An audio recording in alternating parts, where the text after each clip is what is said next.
قال ألم أقل لك إنك لن تستطيع معي صبرا.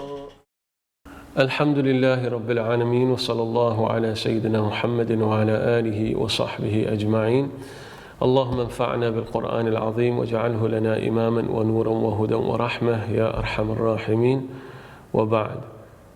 We now move on to Juz 16, which concludes Surah Al-Kahf, where we have the end part of the journey of Musa alayhi salam seeking knowledge from Sayyidina al-Khadr alayhi salam, where Sayyidina al-Khadr alayhi salam reveals to Musa alayhi salam the reality of certain things that he was unaware of, in which we're shown the ultimate lesson of that story, that all knowledge is only with Allah subhanahu wa ta'ala. Musa alayhi salam, with his great rank with Allah subhanahu wa ta'ala, one of the greatest human beings ever, one of the greatest prophets ever, one of the greatest messengers ever, there was still a vast ocean of knowledge that he had not been gifted by Allah subhanahu wa ta'ala. And then we move on to the fourth of the stories, the story of Dhul Qarnayn.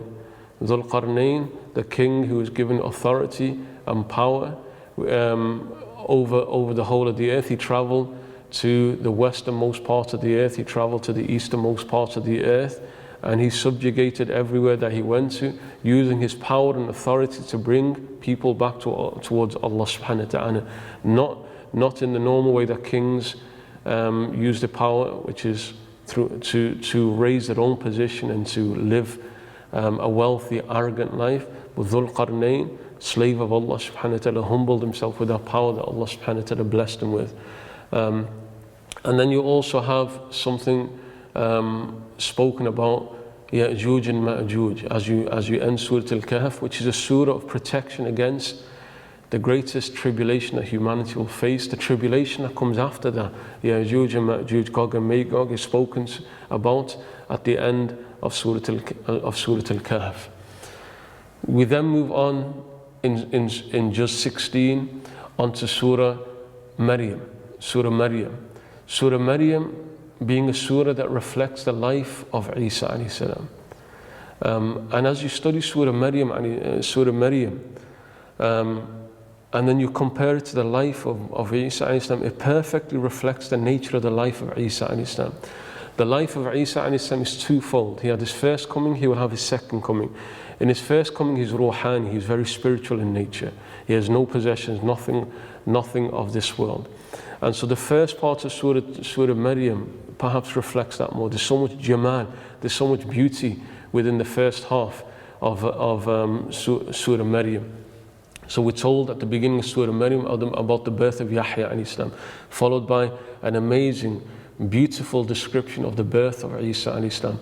And as you read the birth of Isa alayhi salam, such a touching, moving description of the difficulties that Sayyidah Maryam alayhi salam, such a pure lady, was going through as she was giving birth to a child without being married. But when you couple the two places in the Qur'an where Allah subhanahu wa ta'ala speaks about the birth of Isa alayhi salam, He always begins it with the birth of Yahya alayhi salam. In Surah Ali Imran, the birth of Yahya alayhi salam followed by the birth of Isa alayhi salam. Likewise here in Surah Maryam, the birth of Yahya alayhi salam followed by the birth of Isa alayhi salam. And wallahu alam, perhaps the wisdom behind that is to show those who claim divinity to Isa alayhi salam, because of the miraculous nature of his birth, that Yahya alayhi salam's birth was also miraculous. Although the miracle is perhaps greater in the birth of Isa alayhi salam. The father and mother of Yahya alayhi salam, they were old. By normal human terms, they could not have children, but Allah subhanahu wa ta'ala blessed them with a child in their old age when they could not have children. The birth of Yahya alayhi salam is a miracle. Similarly, the birth of Isa alayhi salam is a miracle. Even though the miracle is greater because there's no father involved, but it's still a miracle to show that Allah subhanahu wa ta'ala can do whatever He wants. The birth of Isa alayhi salam being the result of kun fayakun, be and he was. And then Allah subhanahu wa ta'ala, after speaking about the birth of Isa alayhi salam, He tells about Ibrahim alayhi salam and the struggle with his father or his uncle. And then Allah subhanahu wa ta'ala mentions some other prophets by name. He lists them together. أولئك الذين أنعم الله عليهم من النبيين. These are the ones that Allah subhanahu wa ta'ala has blessed from the prophets. To tell us that Isa alayhi salam is from that group of prophets. There's no divinity to Isa alayhi salam. And that ends the first half of Surah Maryam. Then the tone and the theme radically changes in Surah Maryam. You have a harsh tone, which reflects the second nature of the second coming of Isa alayhi salam. He comes back as a warrior prophet. He comes back to kill the Antichrist, the one who turns people away from Allah subhanahu wa ta'ala. So when you read the second part of Surah Maryam, you see a similar type of theme. As an example, so the word in Arabic, kalla, which means never, and it's a very strong word, never, not possible.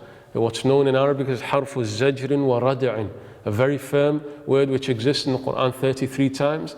It begins in the second half of Surah Maryam. That word does not exist in the first half of the Qur'an. But from the beginning of the harsh part of Surah Maryam, the strong part of Surah Maryam, you have the word kalla being repeated by Allah subhanahu wa ta'ala in the Qur'an. And then as you read Surah Maryam, you read the last part, the last 10 verses Surah Maryam, Allah subhanahu wa ta'ala speaks in the harshest tone towards those who claims that Allah subhanahu wa ta'ala has a son. And he ends by saying, In kullu man fi samawati wal ardi illa ati ar-Rahmani abda. Everyone inside the heavens and the earth and on the earth will come in front of Allah subhanahu wa ta'ala as a slave. And then you have Surah Taha. Surah Taha being a story, or a surah that gives us the story of Musa alayhi salam in extensive detail.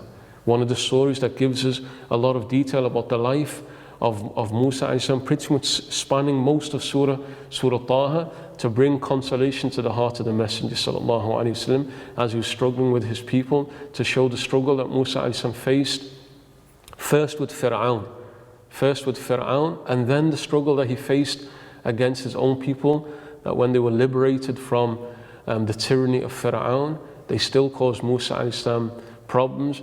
Interestingly, we find mention in Surah Taha of an individual known as Samiri, who's not mentioned anywhere else in the Qur'an, who's the one who misleads the people, who's the one who encouraged the Bani Israel, the children of Israel, when they're in the Sinai Peninsula, encouraging them to craft and to build a golden calf that resembled the idols of Egypt that they had been freed from.